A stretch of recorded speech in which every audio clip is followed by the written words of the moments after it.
Dear listener, here is my own story, a tale of the sun blade, piercing icy rain poured down from the pitch-black sky, hammering against the windows of the great house.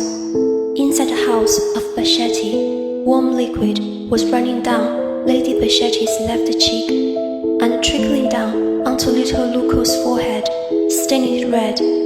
Seconds ago, Lucas had been peacefully napping in his mother's arms, yet now he was covered in her blood. Lady Aselina Bashetti used her last ounce of strength to hide Lucas in the secret compartment in the library, where the family normally gathered together for cozy evenings around a roaring fireplace.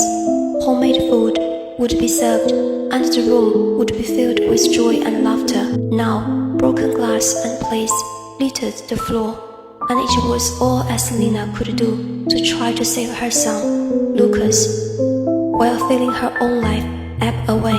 Her beloved husband, Lord Pelipos, lay lifelessly on his back where he had fallen by the dinner table. He was close enough to her that she could see the terrible emptiness in his eyes. A power blade pierced through his chest, and a pool of crimson blood was starting to dry on the carpet below. Aselina kissed little Lucas once more, a final goodbye.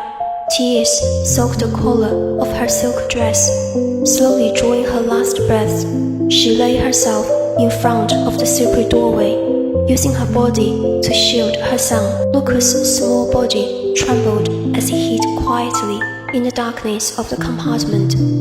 Through a small seam in the door, all he could make out was a dark shadow silhouetted in the candlelight. He stared, unable to look away, as the shadow examined the bodies of his parents for a time before it walked away. The outline of a hooded robe was etched into Lucas' mind as he was left all alone. Dit. Lucas woke to the sounds of the chronometer's chime.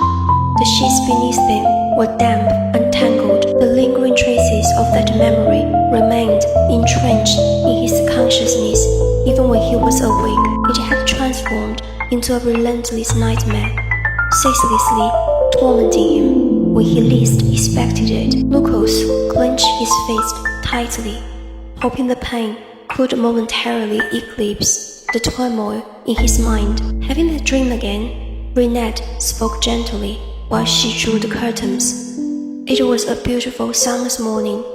Renette's raven black hair was a cascade of dark waves, framing her face with an unintentional charm. She stood in the sunlight streaming through the windows, her eyes showing a mix of curiosity and concern. She smiled at Lucas. "I have prepared your favorite tea."